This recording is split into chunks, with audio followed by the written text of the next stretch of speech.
Hey, this is Matt once again. Welcome back to another video, and this is a paid request from Movie Guide 2005. Thank you so much for that. For those interested in requesting any type of videos, random thoughts, streams, commentaries, video game playthrough for an hour or full playthrough, whatever the case may be, feel free to send it either directly to my PayPal, do have a CashApp as well. Links are down below in the info box, and I will get to it as soon as I possibly can. And this is for the anthology film KillRoy Was Here. I need a drink for this. Because this is a Kevin Smith anthology. This is the film that the dude made, and was such a genius, he thought, hey, this is going to be the first NFT movie. See how that worked out for you, dude. So, NFT, non-fungible tokens, which to me always seemed like a big fucking scam. And it seems like it's turned out to be a big damn scam. The stuff that's only digital, and if you have this token, then you can have it. And it could be like still pictures, and this is one of the only movies. But the only way you can see it, well, obviously now, because I was able to see it, because this was on YouTube. Someone actually put this on YouTube. I think it was like from a month or so ago.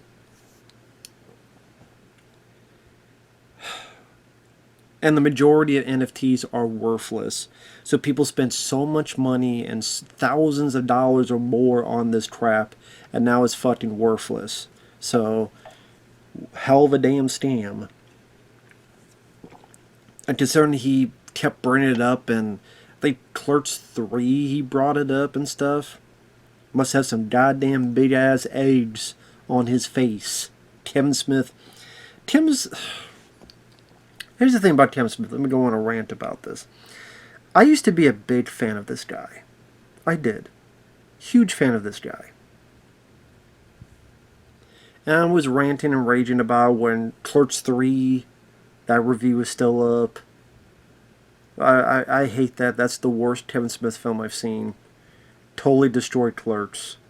What it did to Dante, I could go on a whole fucking 30-minute spiel on that, but I did that in my Clerks 3 rant review, however you want. But this guy, I saw Mallrats. This is the first one I saw of his. I enjoyed it. It led me to Clerks, my favorite Kevin Smith film. Then led me to Dogma, Chasing Amy, Jay and Silent Bob Strike Back. I enjoy all those. Quite enjoy all of those. Jersey Girl, it is what it is. I don't really like it, but it's there. Cop Out, I tried to like the first time I saw it, but it really petered out. Clerks 2 I do quite like, and it's the last thing he did I thought was worth a spit. Tusk was abysmal.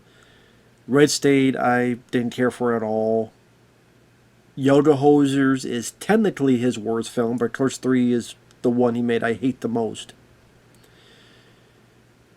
This crap he did on He-Man, killing He-Man, having this butch bitch be the lead. Like, what the fuck? Jan Samba reboot, that was lame and pathetic. And this was crap. Like, this is a film, but it's an hour and 2 minutes. An hour and 2 minute movie. I remember one boy's like, oh, I'm going to put this in the theaters. How the fuck were you don't put this in the theaters when it was only an hour and 2 minutes? It's like he knew what he had, and how the hell am I going to release it? I just NFT, get some publicity. Congratulations, because you don't care about making a good movie anymore. I don't know, Kevin Smith, it went from here to all the way the opposite, all the way 180, my feelings on the guy. I could watch his older stuff and enjoy them, yes. But man, that guy just went to the shitter. Thanks to the weed and then all this other stuff.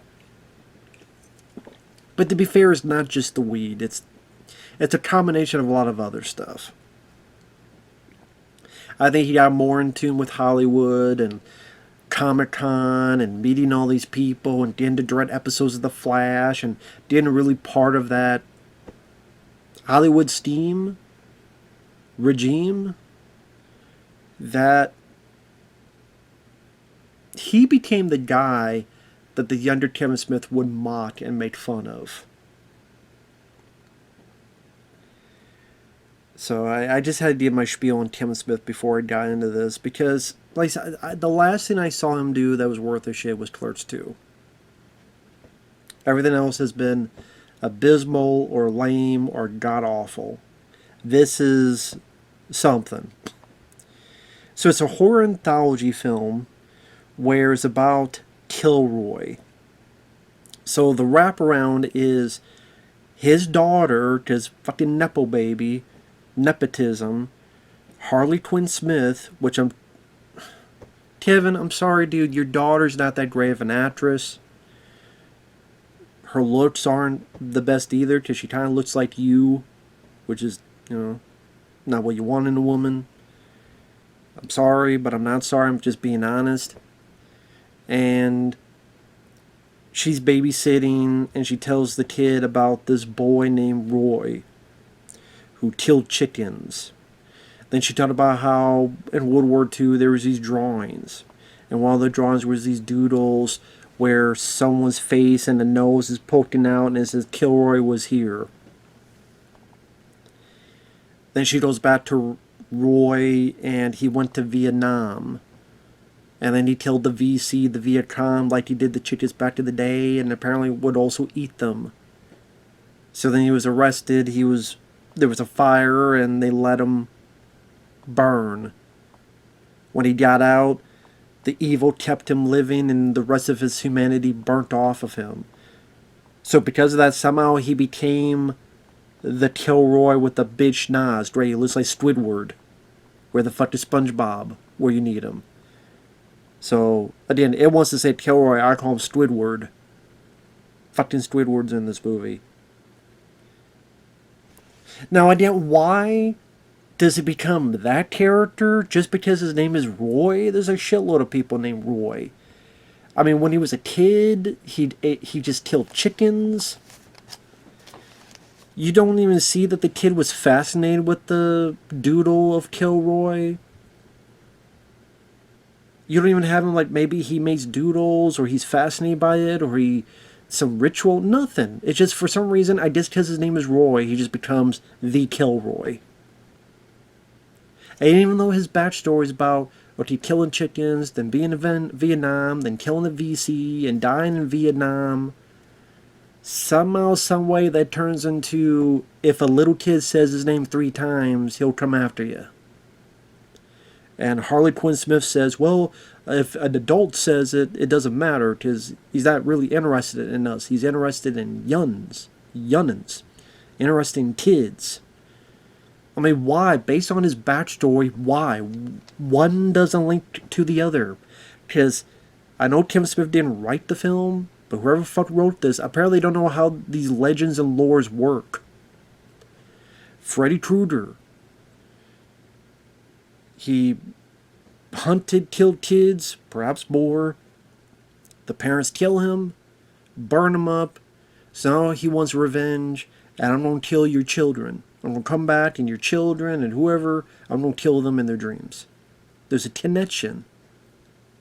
Jason Voorhees, he's a baby. I mean, he's a baby. He's a kid. The counselors were not paying attention. He drowned. Or didn't drown, however you want to put it. Then also apparently saw his mom get killed.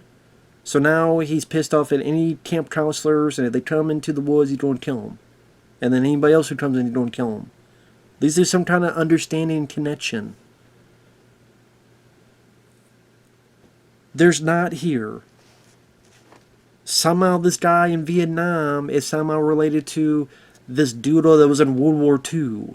Somehow this guy that would kill and eat and was I guess a cannibal. Okay, is he going to hunt and kill people and eat them? That he views as the Viet Cong? No. For some reason he becomes Squidward and now wants kids. Candyman. You have his backstory and what happened, and That's why he wants someone like Helen be my victim, you know. They at least tried to make it a bit of sense. This doesn't. And then when you get into the stories, it makes even less fucking sense. So then we get into the stories where there's about 4 of them. So the first one is this mom keeps dosing her daughter who's sick, got a mask on, because, oh, we need fundraising, we need your money, please, please help us, and if you help us, if your viewers, because she's talking like the news lady, journalist, oh, if your viewers help us, maybe one day we'll see the sunshiny day again.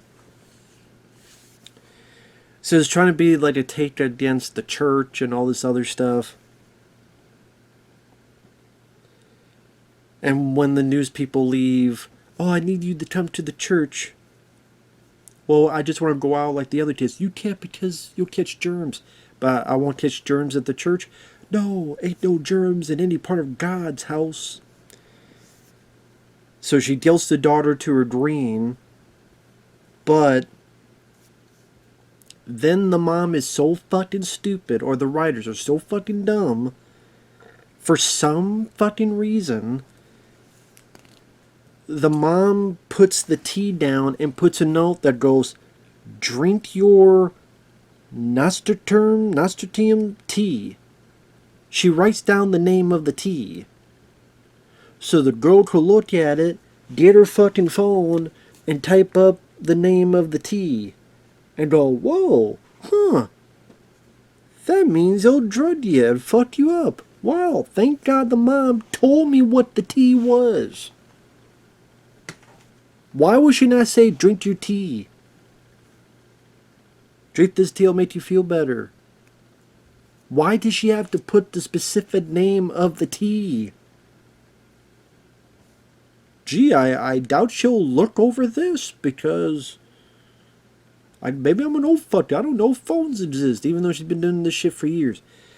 It's so fucking lazy and stupid. So then the girl goes to the church, tells everybody what's going on about her dad dying, and the mom had a part of it, and now she's been making me sick.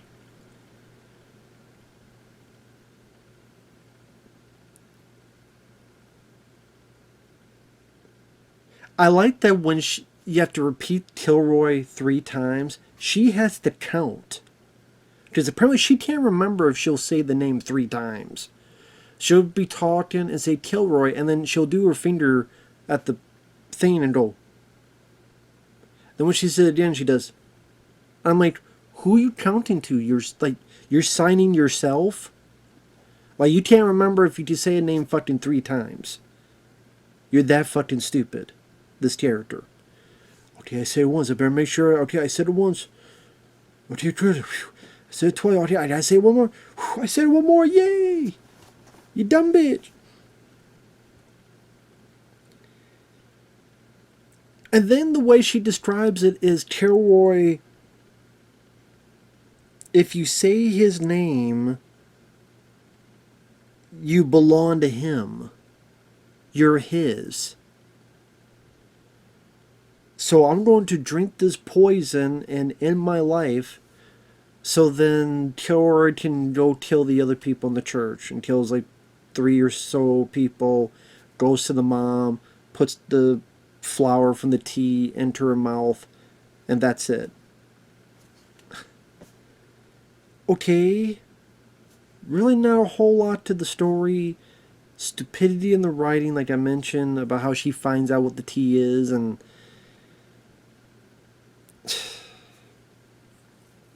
also what she did and ended her own life doesn't make any fucking sense when you look at the other stories and how KillRoy is used in those. How KillRoy is used in some of these stories, if that's the case, there's no fucking reason this girl needed to drink this stuff and end her own life. Just held to jump ahead, there's the story about the pedophile priest, played by Ralph Garman, who takes Latino boys, immigrated kids, and then an older person says, hey, if they do what I think, if they're going to do to you what I think they're going to do to you, say this guy's name 3 times. So by that logic, that means this guy's condemning these kids to death. Because if they say the name 3 times, that means, oh, they own your soul, and you're going to be fucked. So, but I guess not. See, that's what I mean. Like, they don't know what the hell KillRoy is and how to use him. Just whatever fucking random shit they want to put in there. But the backtrack, the second story is a teacher's with these 2 middle school kids. You have stupid dialogue like, oh, girls scream, but boys yell. And the teacher goes, that's sexist. And the 2 kids are arguing, well, your dad's a dirty Republican liar. Do we really need that? But yeah, remember, this 2022 was when this was going to initially come out. So you know what people were really pissy about during that time.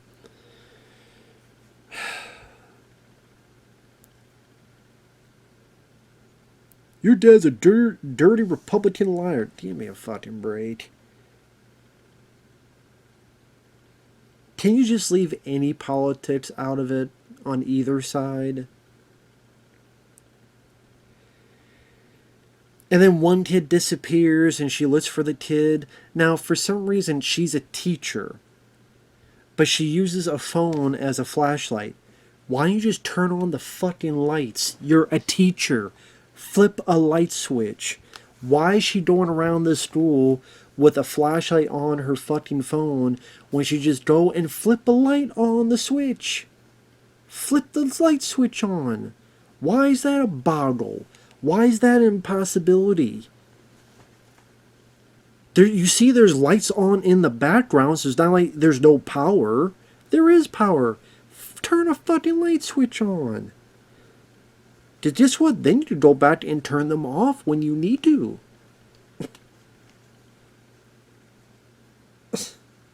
Stupid. Then she finds the kids, and then they disappear again. She meets up with the janitor, played by Jason Mewes. Listen, I like Jason Mewes.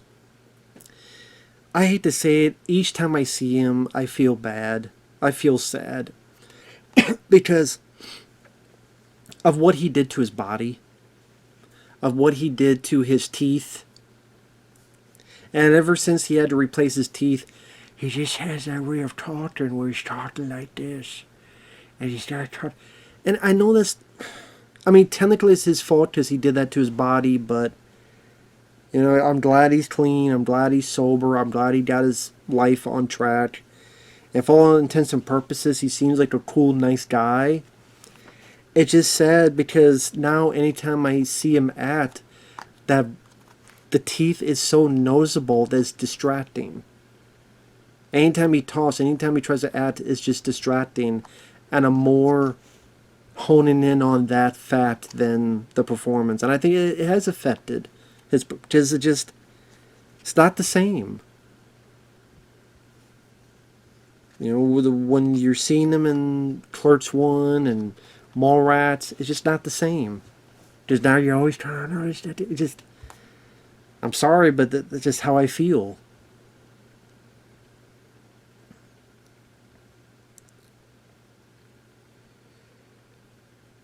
You find out the kid's been playing a prank the whole time. They finally get picked up by the parents or whatever. And then Jason Mewes starts explaining about how every month or so a kid... Was it every month or... Every spot of time a kid would disappear. And these 2 kids were the first to figure out to make a deal. Blood for blood. So what these kids do is... They set this teacher up to die. Now, granted, I have to wonder how many fucking times these kids did do this. Just how many fucking teachers and stuff can you go through. But now KillRoy is willing to make deals with kids. It seemed like, oh, he wouldn't have anything to do with adults. He would only have kids, but now you can make a deal with him. If that's the case, then couldn't, I guess the kid in the first story could have just made a fucking deal? Hey, don't kill me, kill my mom who was dosing me. There you go, blood for blood. So, isn't that the case? Guess that girl was too stupid to do that. Instead, just drink this whole thing to end her own life. Because now, apparently, you just make deals with KillRoy. And, I mean, that was just all set up. It's a prank, and then, oh, pop goes the weasel. And you don't really see a whole lot of the blood and gore in that segment anyway. So it's just like a nothing story. Same with the first story, nothing story. The third story is, like I said, the PDF file, priest, Ralph Garman. There's some Latino boys. These monthly gatherings. They got their hands on these two boys. We're going to take them camping, but really they go to this hotel before they stop at this store. And the guy working at the counter goes, yeah, I see what you're doing. You know, when I was a kid, I was at a monthly gathering too with a priest. And then in another language, he tells the kids, hey, if something happens, say this name 3 times. But again, based on the rules before, if you say the name 3 times, you're screwed. Your soul, your life belongs to KillRoy. So does that mean if these kids say it, now their life and soul belongs to KillRoy? Apparently not, because they say it 3 times. And then KillRoy just doesn't go for the kids.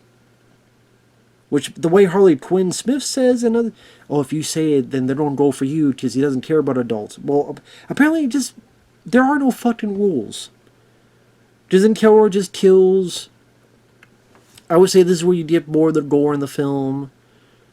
Because one gets cut in half, one gets their head cut off, or at least like here, like that cut off. While the 2 lead kids run away.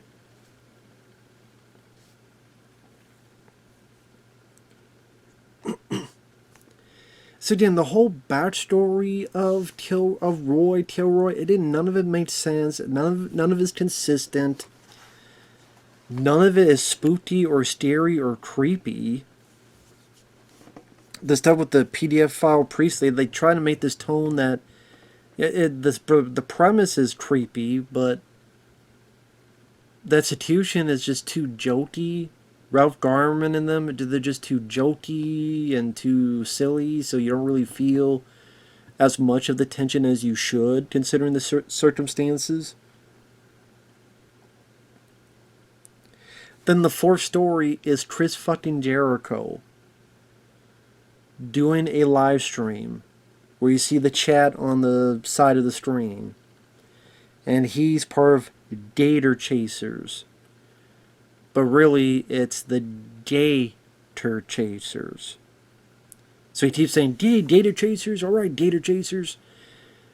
But what he's doing is he's a redneck who will get people who are gay to come see him, get in their car, pretend like something's going to happen, but say, I got you, I recorded you, tell everybody who you are and what you do.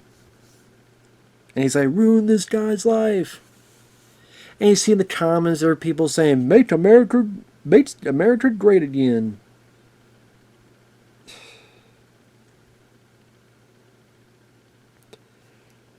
He's just a really bad streamer. And eventually and Chris Jericho is just awful, over the top, fucking redneck accent, obnoxious, irritating, like he's supposed to be, but more so of just, I don't want to watch this and kind of just fast forward the shit. More of that route. So he gets knocked out, and then this lady ties him up to a tree and says how my husband saw you, and I allowed him because he wanted to experiment. If he get out of his system, try it out, but then you recorded him and you broadcast it, and then he got fired, and then the idea is the guy ended his life, so she wants revenge. So she has Chris Jericho tied to a tree. There's a CGI gator, awful looking CG gator, that kills him, but you don't really see anything. You just see him go, ah, with his fat ass, his fat fucking head. Why don't you go dunk some orange juice, have some more fucking matches with pockets.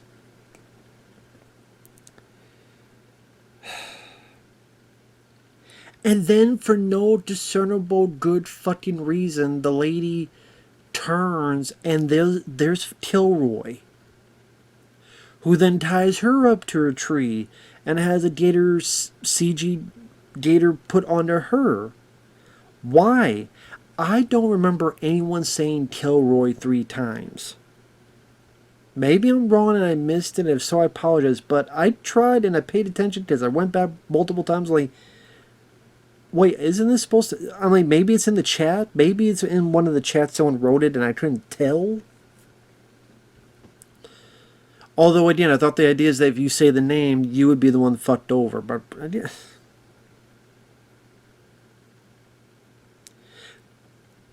That'd be if I said Candyman 5 times, and then Candyman went for my old English teacher that I haven't seen in 20 fucking years. I'm like, okay.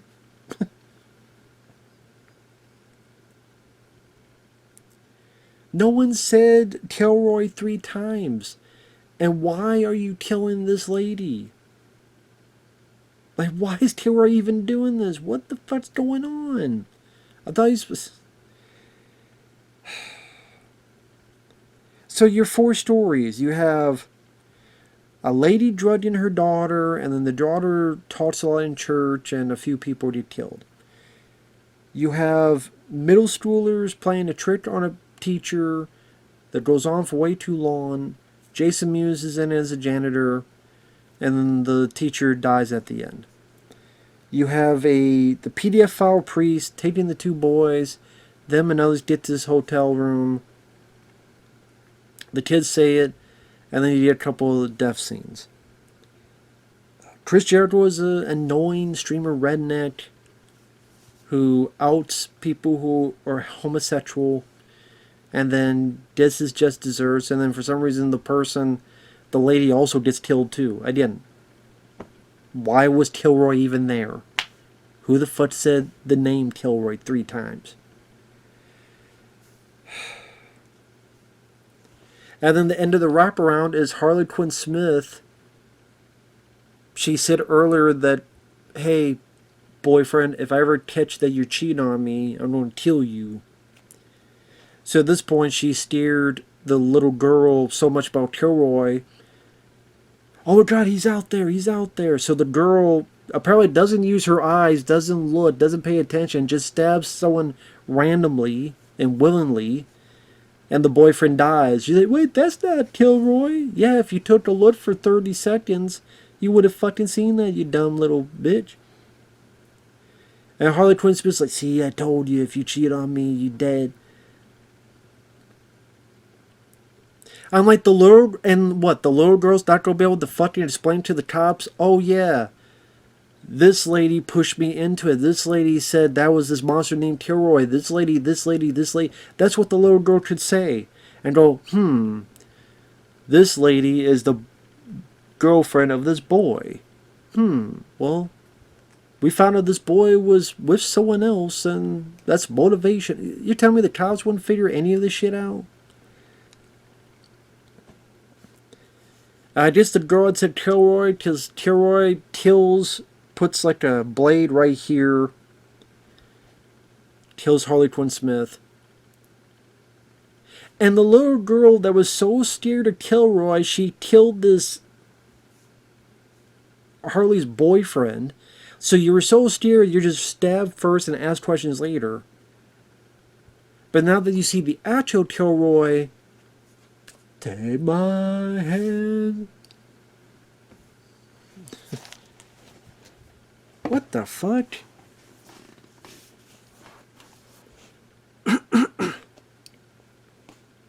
Take on me, take on me. But it takes the girl's hand, they go off into the woods together, I don't know, to the Wizard of fucking Oz to see him. I don't know. I'm like, what the fuck? What's going on? What the fuck is this shit? It doesn't make a lickety spit fucking bit of sense. It's fucking stupid. It's fucking dumb. Like this whole fucking movie that's an hour and 2 minutes of bullshit. I don't see anything worth the shit to see in this.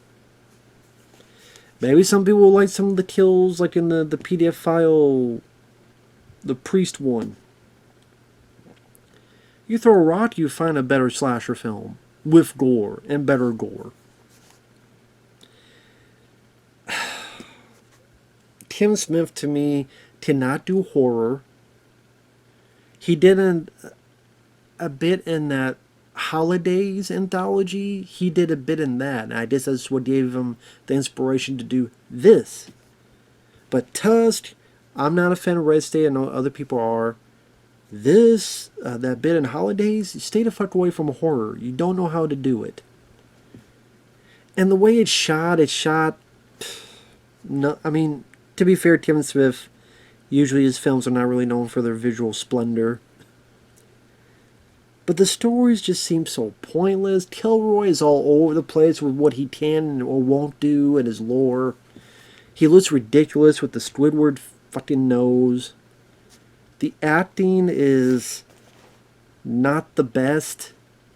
I don't know if this is true, but I heard that he got a lot of actors from like colleges, local college. You can fucking tell if that's the case because not many of them were that great. Harley Quinn Smith, I'm sorry, I never thought she was much of an actress. Ralph Garman, I guess, does fine for what he needs to do. Chris Jericho was so fucking annoying. I know at one point Tim Smith did Chris Jericho's podcast, and Jericho was a fan of Tim Smith films, so that's probably how they hit it off, and then got him in this. And Chris Jericho, he's one of those guys that I liked him as a wrestler, but in AEW, he embarrassed himself time and time and time again. And he was just so cringeworthy in this performance, man. I would say that's easily the worst of the segments. You just wishing Jericho would shut the fuck up. At least that's the way I took it. And yeah, that's, KillRoy Was Here. I wish I wasn't. Man. You know what was funny? I think with that, I might have reviewed every Kevin Smith film. I might have. I could be wrong on that, but that might be. So, go figure. It's just a damn shame. Tim Smith used to be worth a fuck. Now he is just a fuck.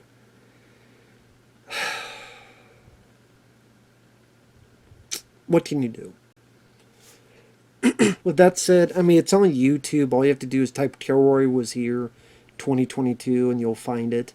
It's an hour and 2 minutes. Some people may be like, oh, well, it's not, that can't be it because it's only an hour. No, that's the movie. It shows everything in the opening credits and the end credits. Hour and 2 minutes. If you're one of those guys that bought the NFT back in the day and paid whatever money, you got ripped the fuck off.